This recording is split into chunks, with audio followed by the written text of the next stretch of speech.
Start Levi, Mark, and Tashawn. One sec.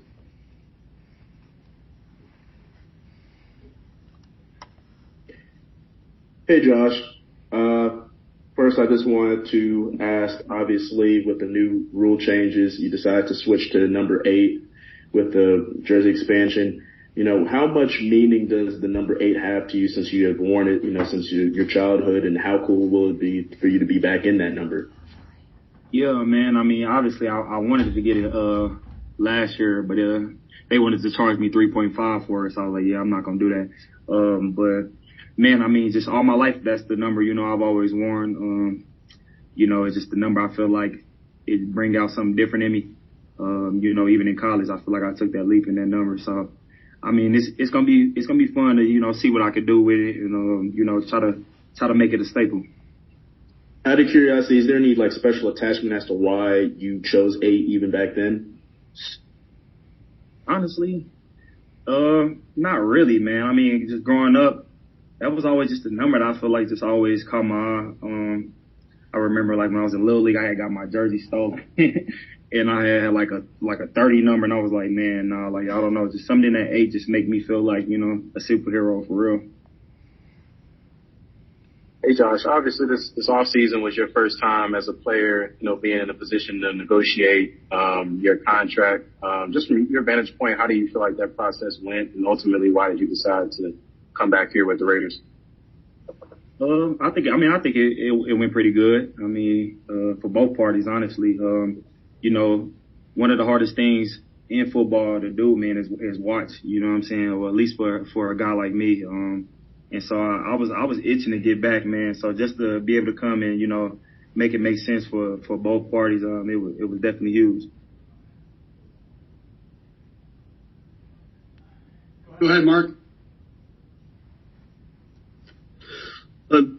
Josh, Derrick Henry helped put together that running back group text. Just how did he guide you along in the process? And just as a fellow running back, what do you take away just from his running skills too? I mean, I don't feel like he really guided me, just to be honest. I kind of already had my, understanding of what it is and what it wasn't and how everything was going. But I also understood my value. And that was just the main thing for me, was just sticking to, believing in myself and things like that. But man, just Derrick, man, just since the day I met him, even in college when he used to come back and train, and you hear all these stories about him at Bama, after having big games, he used to go in and, squat and stuff after the games and stuff like that. Like, he always just, was a different breed of a player. And, just to see how he is now, man, still, sustaining his success and, going out there and, being a guy really for his team, for this long. I mean, it's just something that, I want to do, here with the Raiders, just to be able to be the guy and sustain it for a long period of time. Josh, what do you think was the most difficult time for you being away? Was it just being away on a daily basis from the team, or what hurt the most in terms of being difficult of staying away? Really, man, honestly, if I'm to be honest, man, I don't think staying away was only thing that's bad, obviously, is you wanna grind with your guys, especially knowing that it's a lot of new guys coming in. You want the guys to, know who you are and respect what you do, respect your work. And that was just the biggest thing, not being able to have that camaraderie. But I wouldn't say they were just all negative, being at home allowed me to, spend a lot more time with my kids and, help my dad, do his diet plans and get in shape and things like that. So, I mean, it was pros and cons on both sides, but at the end of the day, I wanted to play football. I wanted to be here with the guys, and so I'm just glad it worked out. Go ahead, Paul. Hey, Josh, you talked about it, you were itching to get back. How did it feel to get out there and kind of scratch that itch today? And then how do you feel physically in terms of just what do you think the plan is for you ramping up and getting ready for that opener? How many carries do you want, and how many carries do you think touches you could get in that opener? No, physically, I ain't missed a step. So I definitely can say that. The biggest thing that for me really was coming back and mentally, just with the playbook and everything, with the new plays and all of that, I didn't want to be behind. But when I came in, man, today I didn't have no errors. So, I mean, I came in today and I was like, oh, yeah, I remember this.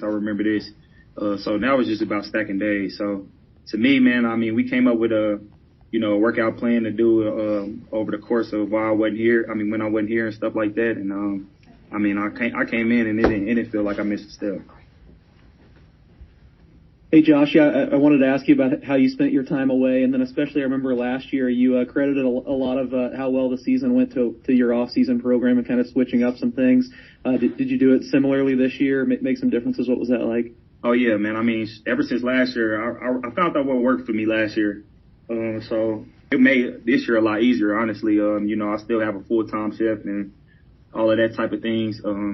Just like I said, we came up with a workout plan and I just stuck to it. I mean, it was easier too, honestly, because I was just working out at home, with the high school guys, back at my old high school and, just being able to mentor them and be around them and, show them what it takes, to get to the next level. I think it was just a fun experience, honestly.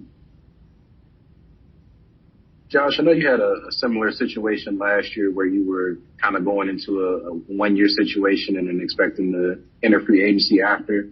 What did you learn from last season just in terms of compartmentalizing and kind of putting the future aside and just focusing on the present and the job at hand? I mean, you hear it all the time, but like literally you just bet on yourself, man. I feel like, man, I say it all the time, but I truly believe in it. You just come in and, you work and you do what you're supposed to every day and work every day and everything else will take care of itself, however it play out, you know what I'm saying? So that's just what I believe in. I mean, come in and work every day and everything else will take care of itself. Josh, after a career season for you, one of the best in Raider history, what's coming up for the encore, man? I mean, it seemed like you had a chip on your shoulder last year. Is it still there for you? Oh, yeah, for sure. I mean, like I said, at the end of the year, I feel like there was a lot that I still left on the field. I know that's kind of hard to say with the year I had, but it was a lot I definitely left on the field. And, I mean, just to come back and see, the O-line another year in the system and seeing how much of an improvement they have made since I came back, man, it's been crazy. It just got me re-excited, honestly. Josh, I think in professional sports, one way or another, you're going to learn that this is a business, right? And players have to go through that all the time. How do you kind of separate, the business from the professional and the personal? And you feel like the Raiders did an okay job in making this all kind of about business and understanding that there were no hard feelings or anything like that involved in the negotiations? I mean, shit, we here. Shit, I mean, I feel like, we made it happen, so it ain't no hard feelings now. I mean, I feel like I said, we made it happen, so it's a clean slate with me. It was never like really just like, no hate on each side. I understood it, but at the same time, I understood my value too. So it was just about meeting in the middle. Josh, I know one of the things you've talked about and other running backs have talked about is just the position in general and finding better ways to get compensated fairly and more early in their career. I mean, is that something that you're still going to work on, and what do you think can possibly be done? Yeah, man, I mean, I understand the position in the market and things like that, but, I don't feel like everybody is included in that category. I mean, I feel like it's 5 guys that's like the guys for their teams and that you got to figure it out for, both parties. And, so for me, man, it's just about coming in and, making plays and showing the versatility and showing that what I bring to the team and, allowing the community and, the team to see that and just hoping for the best, really. Josh, we spoke with Zamir and with Brandon. They said that they kept in touch with you with them. But what about the new guys on the team? What have you seen from them? There's a lot of weapons that the ball's going to be shared with you and with them. What do you think about them? Yeah, man. So I kept in contact with a lot of the guys. We in group chats and all of them things. So that wasn't that bad. But, seeing a lot of the new guys, even since the draft, I was watching some of the guys even coming out from college, just watching their highlights and, watching the preseason games and seeing, a lot of these guys come in. They got a lot of talent. And I was just like, man, I couldn't wait to get in and, be able to see it for myself, be able to see, the work ethic, let them see my work ethic and try to put it together. Last one, Vinny. Last question. Josh, I know that's going to take time, but from afar, from your vantage point, seeing some of the moves that the Raiders made, not just offensively, but defensively through the draft and free agency. what did you like about what they did? And you know, at first glimpse today, did you see some differences between this year and last year? Yeah, man, we got a lot faster. Definitely seen that. We definitely got a lot faster. We got a lot of guys that, you know, love the game. And we got a lot of guys with high IQs. And that's just the first thing I've noticed. I think I seen F make a play today. I was like, damn, he got from one side of the field to the other and, you know, made a play that we thought was a touchdown. So, I mean, just to be able to see that, and, you know, obviously, you know, Max being the leader that he is on that defense, to see him take another leap, I mean, it's just been crazy to me. It's got me really excited for the season. All right. Thanks, Josh. Yeah, appreciate it. Thanks, everybody.